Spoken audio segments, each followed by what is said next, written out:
You wake up, you can't move, you can't speak, and you look in the corner and see a tall, shadowy figure standing there, motionless, staring. They call him the Shadow Man. Oh, and sometimes he wears a hat.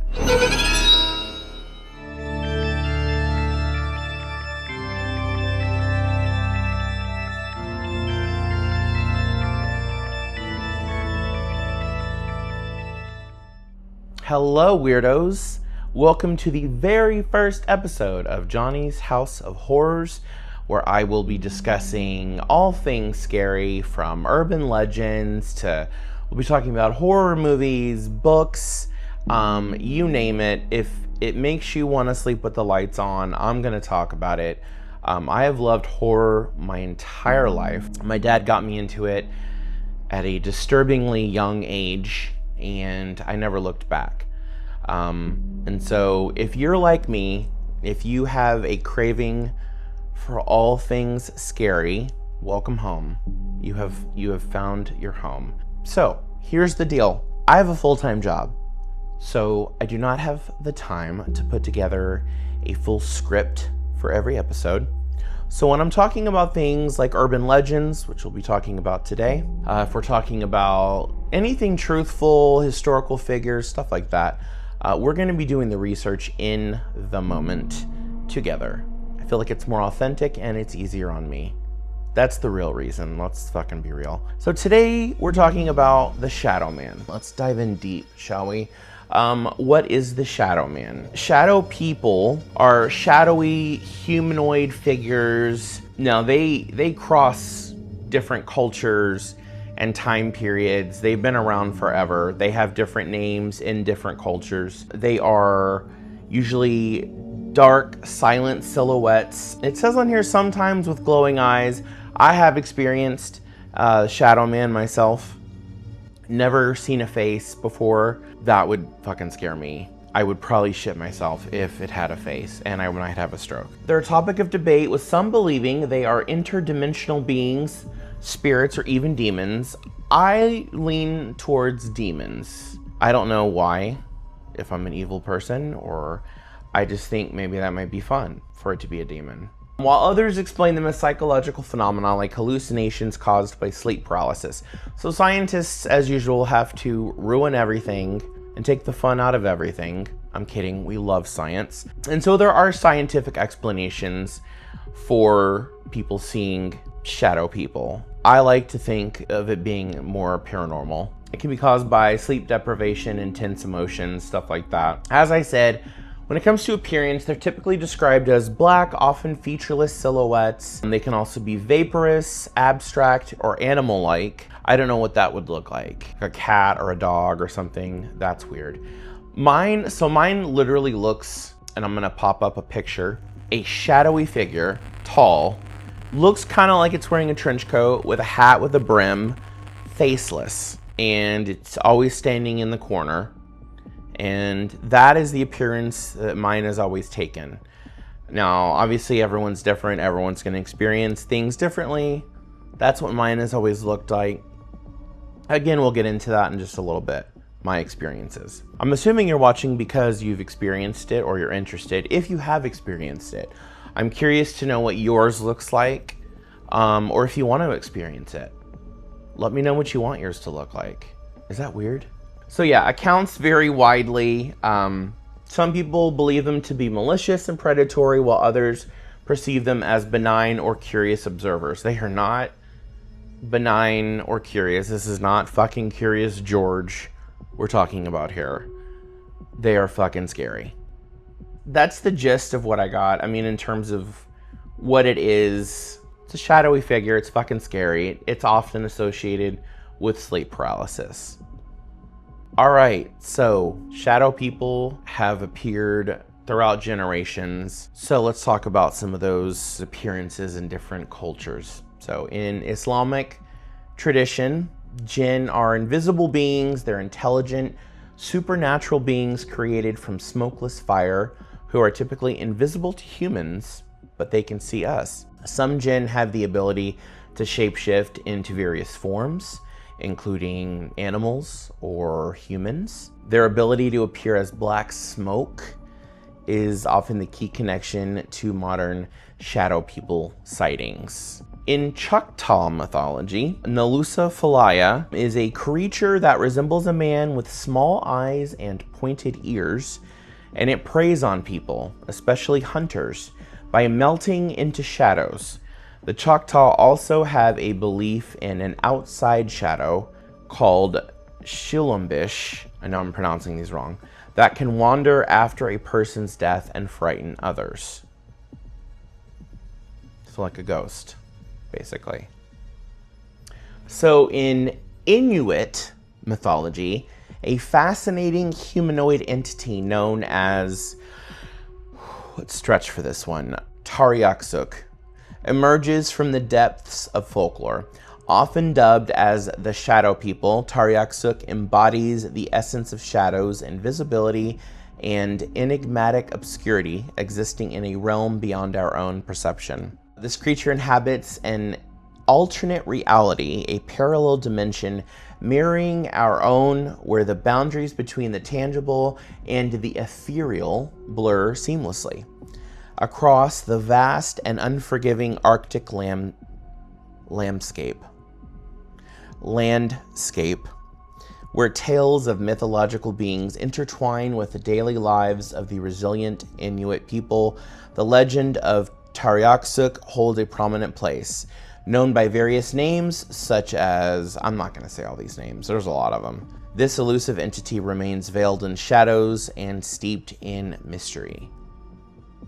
Now we're going to take the fun out of it, and we're going to get into the science behind shadow people. They're often seen during sleep paralysis. They're a common form of hallucination resulting from the brain being in a mixed state of sleep and wakefulness. They're not real entities, but rather vivid, dream-like images the mind creates to interpret the sensations of the paralyzed body and the surrounding environment. There we have it. We're done. This whole episode is over. Science has ruined it. Bye. No. So what is sleep paralysis? It's when you can't move any part of your body right before falling asleep or as you wake up. It happens when your body is in between stages of sleep and wakefulness. An episode is temporary and only lasts a few seconds to a couple of minutes. It's a type of parasomnia. My episodes of sleep paralysis, it feels like it lasts forever. It probably is just a few seconds. Could be a few minutes. You likely feel scared or anxious during a sleep paralysis episode. When it ends, you may feel confused because you'll regain movement of your body as if nothing happened. In my episodes, I am usually trying to scream, and when they have been connected to the Shadow Man, I have been laying there, looking at this being. Laying there, you can't scream, you want to scream, you're like trying to scream, you're trying to move, you can't, you see it, it's fucking scary. Even one sleep paralysis episode can make you nervous about going to sleep. This can affect how you feel and function during the daytime. There's no treatment available to stop a sleep paralysis episode when you're in the middle of one, but treatment is available to reduce how often episodes affect you. Yeah, after the first time, you don't even want to go to sleep again. Once you experience it over the course of years, like I have, or like others have,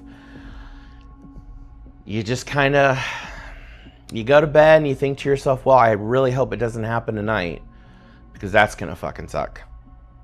Is sleep paralysis dangerous? It's not dangerous, but it can cause emotional distress during an episode. Some cases of sleep paralysis link to other sleep disorders, so let a healthcare provider know if you're not sleeping well, obviously. How common is sleep paralysis? This is more than I thought. An estimated 30% of people around the world experience at least one sleep paralysis episode in their lifetimes. Interesting. What are some symptoms of sleep paralysis? Okay, here we go. You may experience the following symptoms during a sleep paralysis episode, either right before falling asleep or as you're waking up. You can't move your arms or legs. You can't speak. There's often sensations of pressure against your chest, like suffocation, moving out of your own body. So there's definitely that whole pressure against your chest. In other folklore, I believe it's called something like the old hag. Actually, fuck it. We're looking at this in real time. Let's look it up. Okay, so the old hag, or the night hag, is a name given to a supernatural creature commonly associated with the phenomenon of sleep paralysis. It is a phenomenon in which the sleeper feels the presence of a supernatural, malevolent being which immobilizes the person, as if sitting on their chest or the foot of their bed. The word nightmare was used to describe this phenomenon before the word received its modern, more general meaning. Various cultures have various names for this phenomenon and supernatural character. An old hag, a night hag, if you will, sitting on your chest is where that came from. Back to sleep paralysis. So, hallucinations, daytime sleepiness, fear, panic, helplessness. How long does sleep paralysis last? The length of time you'll experience a sleep paralysis episode varies. It could only last for a few seconds or up to 20 fucking minutes. It usually only lasts a couple of minutes. I want to say that's about right. What happens if you wake someone during a sleep paralysis episode? So basically, is it like, you know, you're always told not to wake up somebody who's sleepwalking, which I have always wished to be a sleepwalker. And I almost don't believe in it because it's so wild to me. Anyways, you can safely wake someone up during a sleep paralysis episode. The person having an episode may wake up fully and regain movement when you touch or talk to them. Someone in a sleep paralysis episode won't be able to tell you what they feel or indicate with movement that they're having an episode until they've recovered from one. What causes sleep paralysis? Narcolepsy, not sleeping enough, sleep deprivation, an irregular sleep schedule, obstructive sleep apnea, mental health conditions like anxiety, bipolar disorder, post-traumatic stress disorder, panic disorder, certain medications like ones that treat ADHD, substance use disorder, or SUD. So now we dig into the real science. Why does sleep paralysis happen? Sleep paralysis happens when you regain awareness going into or coming out of REM, rapid eye movement, sleep. Your body hasn't fully switched sleep phases or woken up during sleep paralysis. When you're sleeping, your brain sends signals that relax your muscles in your arms and your legs. The result is muscle atonia. So when you're sleeping, it basically paralyzes you, and it does that so that you don't hurt yourself in your sleep while you're dreaming and you get up and move around or whatever. I don't know. I guess maybe that doesn't work in people that sleepwalk. But anyways, so yeah, your body kind of goes into some sort of paralysis state. It helps you remain still during REM sleep. As you're in the REM sleep stage, you'll likely have dreams. Your brain prevents the muscles in your limbs from moving to protect yourself from acting dreams out and causing injury. Your brain is starting to wake up, your limbs are still paralyzed, hence sleep paralysis. You're coming out of your sleep state, or you're starting to fall asleep. Now let's connect the two. Shadow people, the shadow man, to sleep paralysis. Also known as a sleep paralysis demon. That sounds gnarly. When sleep paralysis is accompanied by a sleep-related hallucination, like a shadow man, the person then begins to see, hear, feel, or sense changes in their environment that do not actually exist. I beg to differ. These are referred to as sleep paralysis demons. During this state, it's common to feel a heavy weight on the chest, the night hag, a sense of being watched, or to see shadowy human-like figures in the room. These figures are often interpreted as demons, ghosts, or intruders due to their menacing presence and the intense fear they provoke. While the experience can feel supernatural, most researchers have come to the conclusion that these demons are actually the brain's way of trying to make sense of being conscious while still partially in a dream state. So that makes sense, I guess. Your brain is trying to make sense of why you're like half awake and you're still kind of dreaming, I guess. Types of sleep paralysis demons. So there are different kinds. Hallucinations may be simple, stationary images, or more complex and multisensory intruder incubus or vestibular motor hallucinations. So you have the intruder, a shadowy figure or presence that feels menacing. People often describe seeing someone standing in the corner, lurking near the bed, or approaching slowly. I have chills thinking about it because I'm like, it's going on in my head. I'm going over the times that I have felt this. You have the incubus, a sensation of pressure on the chest as if someone is sitting or lying on top of the sleeper. This often comes with difficulty breathing and feelings of dread. I've had that. The shadow person. Dark, faceless silhouettes that seem to watch or move around the room. They don't always interact with the person, but evoke a deep fear due to their appearance and presence. Then you have out-of-body figures or doppelgangers. Da fuck? So like another me. Less common but reported, these involve seeing a version of oneself or floating figures near the body, sometimes tied to a feeling of detachment or disorientation. That sounds kind of cool. Not gonna lie, I would prefer that over the Shadow Man. I really would. That definitely takes the fun out of the Shadow Man, but there's obviously a scientific explanation for everything, right? All right, now we're going to read some actual encounters. We have one poster that says, 20 years back, I woke to see a shadow person by my bed. All black, just standing there. Like a chicken, I burrowed under the covers into my husband's side. He immediately woke and asked, "Why are you standing there?" My fright turned to terror and I replied, "That's not me." He jumped up and immediately turned on the light and checked the house, and of course no one was there.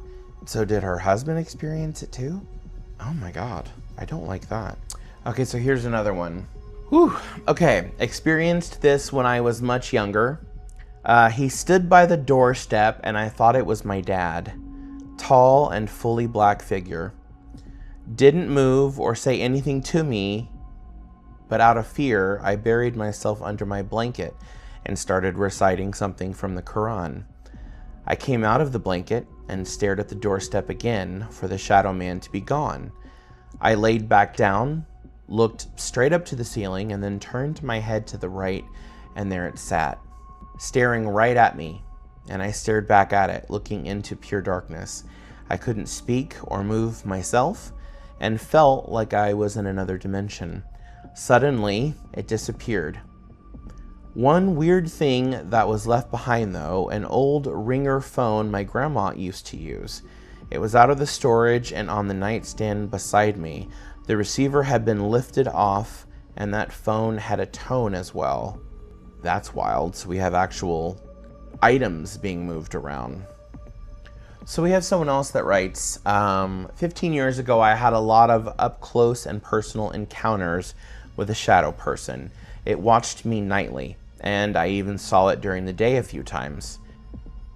I've never seen it during the day. If I did, again, I said this earlier, I would probably shit on myself. Now, my 8-year-old daughter is seeing one. I have seen it alongside her quite a few times. I don't think these are fucking demons. This is we need Ed and Lorraine Warren on the case here.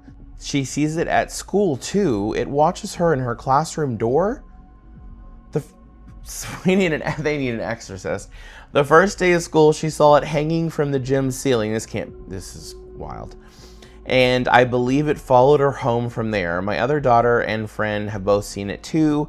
I definitely believe your story that she's replying to someone else. It is terrifying. I want to know what these shadow people want and why this one wants to watch my daughter. I don't think they want anything. I think they just want to be assholes. Okay, so if you've experienced it, obviously you're not alone. These people have experienced it. In fact, they've experienced it during the day, apparently, which I think that's something completely different.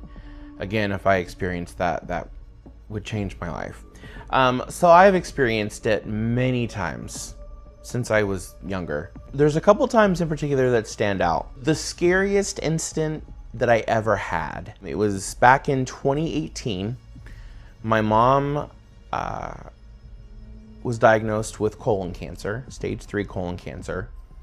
And throughout that year, going through chemo and all that, you know, she was in and out of the hospital. During one of her hospital stays, she was there for several days. I stayed with her.